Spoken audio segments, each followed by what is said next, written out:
What is going on, everybody, and welcome to a brand new video on my channel. My name is Sean, aka ELYYT, and today I've got a video you didn't expect.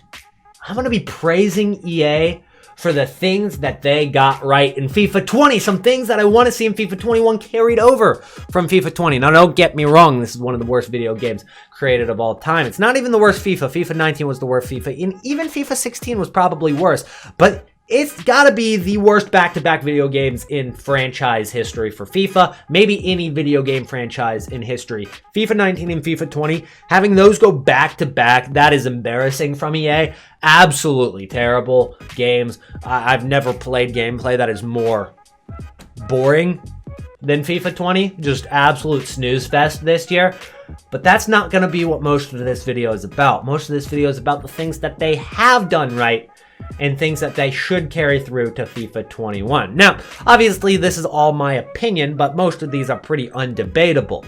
Towards the end, we'll get into something a little bit more controversial, but let's start it off with something that they got right for sure. Something we've been asking for. We've been ignored for a long time, but they finally brought it to us. Quality special cards. There it is. You can search the special card you want. Now, if you haven't been on FIFA for the last couple of months, you might not have noticed this, and I don't blame you for not being on FIFA for the last couple of months, but here it is. You can search whatever card you want. Card quality, you don't even have to search the player either. You can just search the card quality and look at the filters like that. It is an absolutely brilliant addition to the game. Now, something that we've been asking for that is pretty much the same as this is, can we search certain ratings? This is pretty much what they gave us, and I'm happy for it. I don't think that we really need any rating to be exactly released, I guess. And if they did make ratings a possibility on the search, maybe bots would end up being a problem again. So maybe it's not a terrible thing that they didn't add rating, but I'm super glad they added this. If you wanted to search a Jadon Sancho, you don't have to, search through the UEFA Champions League cards, or the informs, or the road to the final cards, or you wouldn't have to search through any other special card that came out this year. You would literally just have to search Team of the Season, Jadon Sancho, and that's the card you want, as opposed to just going special and then going with Jadon Sancho, and you'll have every single special card pop up, which is what we've been dealing with for the past few years. And that's what's made it very, very hard to find the card you want. You got the Road to the Final card. You got the UEFA Champions League card. You've got the Inform. You've got the Team of the Year nominee. You've got the Man of the Match. And you haven't even seen a freaking Team of the Season pop up yet. And there's the Team of the Season that you're looking for. And it's not even the cheapest one, as we just searched. There was one for $240,000 that we couldn't even find with this filter. So the fact that they added these new quality filters is super awesome, and it even helps for squad building challenges. Sometimes I just want to add bronze common, silver common cards, or silver rares, or gold rares to do those rare SBCs, getting rid of the gold common cards from the list. Makes it so much easier in so many aspects of the game, and I think that's one of the best improvements that we've seen during FIFA 20, although it did come later in the year. Better late than never, and hopefully it transfers on to FIFA 21, which I believe that it will. That was a brilliant introduction to the game. Next thing I want to talk about is objectives, because there wasn't really much of a downside to objectives other than, I guess, the first owner aspect of it. There were some first owner milestone objectives where you needed to get first owner team to get these objectives done, and that's kind of taking away from the transfer market. Basically, the essence of Ultimate Team is building your team, the team you want, buying your team, selling your team, all of that good stuff. The transfer market has slowly been phased out, which is not a good thing for any FIFA player, really. But the good aspect of it is the fact that these objectives really don't have much of a downside other than that. It makes it possible to get cards that you want from grinding the game and not paying a bunch to get FIFA points. If you don't know how to trade, if you haven't been on my channel a lot, if you are new to the channel, you definitely won't need FIFA points, because you're going to hit that sub button for me, and you're going to learn how to trade for free, and you're going to get a sick team in FIFA 21 just because you're going to learn from this channel how to trade and make coins super easily. But nonetheless, it makes it so there are opportunities to get a Leroy Sané just from grinding the game. Now, I'm not going to do this one myself. I don't need this Leroy Sané, but it makes it possible for the guys with the Bundesliga team to go get a card technically for free. You might have to buy a couple guys, to finish the objectives, but it definitely is going to be a lot cheaper than buying a 96 Sane off the market or doing a 96 Sane SBC. And then the season progress and the different seasons definitely have no downside, other than, I guess, the excess loan cards we've seen this year. Just so many loans. I mean, it's just too many, all right? I'm okay with loans being in the game, but I liked it better when they were kind of rare, so that every single game you come up against doesn't have a loan card in it. I really just don't even like the concept of loan cards, because I feel like you should have to earn the hullet or just use them in Flip Draft, all right? There's no reason you should be getting them for free.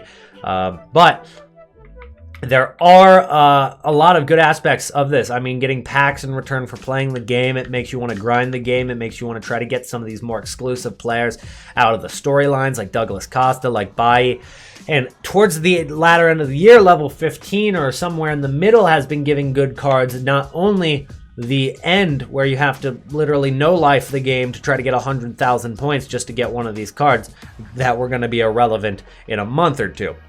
So I think they really improved it throughout the year as well. It was the first year for objectives, and I think they improved on it throughout the year. And hopefully they can keep getting it right in FIFA 21. Objectives were really good. Next thing I do want to talk about is going to be squad building challenges and the aspect of it, of pricing the cards a little bit better. In previous years, I just feel like the guy that did the SBCs, that created the SBCs, or the team that created SBCs, definitely didn't play the game. They didn't understand FIFA Ultimate Team. They didn't really understand how much a card would be worth untradeable or anything. They really just didn't play the game. You could tell that they might never have picked up a controller in their entire life, and they just got hired as an intern for the squad building challenges. This year, I don't know if it has anything to do with Jamie, Foot Economist, getting on the team. He knows a lot about the game. He knows a lot about the market. He's a very smart guy, and I think that squad building challenges definitely improved through this year. Now, the timing of squad building challenges dropping could definitely be improved upon, but like this most recent SBC Flashback Blaze Matuidi, it's an MLS card. It's 95 rated, which is very good. It's got good stats, but it's only 3-star, 3-star, and again, MLS. It's not super meta, and they made it 83 rating, which makes it very appealing to the consumer, and something that even I might do, even though I probably won't use him very much. But he is French. I might be able to fit him in my squad, and if not, I could use him as a squad building challenge fodder as a 95 rated, because he's almost the cheapest 95 in the game anyway. And the fact that you can craft him through these 82 to 88 upgrades makes it very, very, very worth doing for most people, especially if he can fit in your team.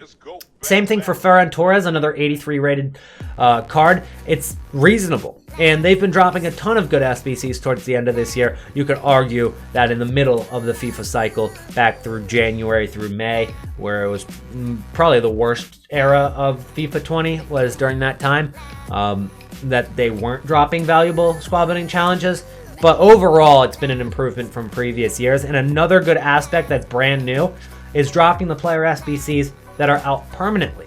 This is something that has no downside. Yes, it makes some of the cards a little bit more expensive because they are out permanently, and you've got to consider the fact that sometimes prices will be cheaper, sometimes they'll be more expensive. But if you want this Roberto Firmino, but you don't have the coins for it initially, it's out forever, and you can wait until the market goes down. You can be a little bit more strategic about it. You don't have to go out and do that SBC right away, which I think was a really good improvement from previous years, and I think they should do even more squad building challenges that are out for the entirety of the year. Now, EA, we love the advanced SBCs, but you dropped 5 of them all year, and 3 of them are out on day 1. So can we get some more advanced SBCs next year, please? Thank you. And also, why did you shaft the league squad building challenges? There was no reason to do so. In previous years, the league SBC grind was very worth it. It was time consuming, but that's why it was a grind. And you ended up getting a card that you could use in squad building challenges, or cards that you could actually use in your team. I believe Correa is one of the cards in La Liga Santander. I actually did this one. It was the only one that I actually completed. Actually, I might have completed Bundesliga once for Laner, but again, they were pretty much SBC fodder cards, but the rewards for individual squad building challenges here, I mean, they completely shafted them. The rewards were so much worse than previous years, and on top of that, the cards to do the league SBCs were more expensive. You had, teams in every single league sort of like Valladolid, or in any league, there was like one team that was ridiculously expensive and it made it not worth doing the SBC at all. In Premier League, there's definitely those teams that are super expensive. Sheffield United is super expensive. There's a team in every single league that it's like 100,000 coins because of the fact that they couldn't think these squad building challenges through. I don't know why they made the rewards so much worse this year than in previous years, given that it was one of the better parts of previous games. So that was the aspect of squad building challenges that was more of a downside, but overall they've improved on squad building challenges from previous 2 years at least. FIFA 17 they did pretty well, but that was also brand new, so we didn't know what to expect at that point, so anything was pretty good. Nonetheless, they've definitely improved squad building challenges.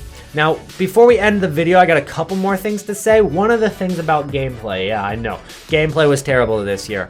As I mentioned at the beginning of the video, probably the worst back-to-back video games a franchise in video games has ever seen. It was just terrible. 19 to 20, so terrible. But they were terrible on different ends of the spectrum. In FIFA 19, it was more arcadey, which I like about FIFA. I mean, it's a video game after all. It's not like when you're playing Call of Duty that's a realistic, it's a realistic portrayal of what war is like. Definitely not. It's a video game. It's meant to be fun, and they do it very well. In FIFA this year, they went with FIFA 20 super realistic, but it ended up being super boring because in real life, a team can hold possession for 6 minutes, and they still have 39 minutes to go in the half. While in FIFA, they've allowed teams to be able to hold the ball for 6 minutes, but realistically, that's the full 45 minutes because halves are only 6 minutes long.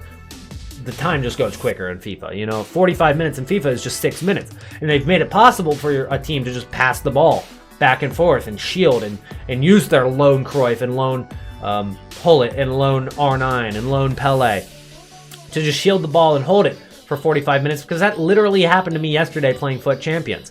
It's ridiculous. It's terrible. There's no excuse for it.